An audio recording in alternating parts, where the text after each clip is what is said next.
Raichur road ಮ್ಯಾಲ Ragini ಬೆಟ್ಟದು, Koppal road ಮ್ಯಾಲ ಕಾವ್ಯ ಬೆಟ್ಟದು, Shivamogga road ಮ್ಯಾಲ ಶೀಲಾ ಬೆಟ್ಟದು, ಮಂಗಳೂರ ರೋಡ್ ಮ್ಯಾಲ ಮಾಲ ಬೆಟ್ಟದು.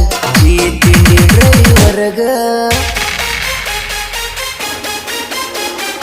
ತಿಂಡಿ ಡ್ರೈವರ್ಗ ಹಾದಿಗೊಂದು ಹುಡುಗ್ಯಾರ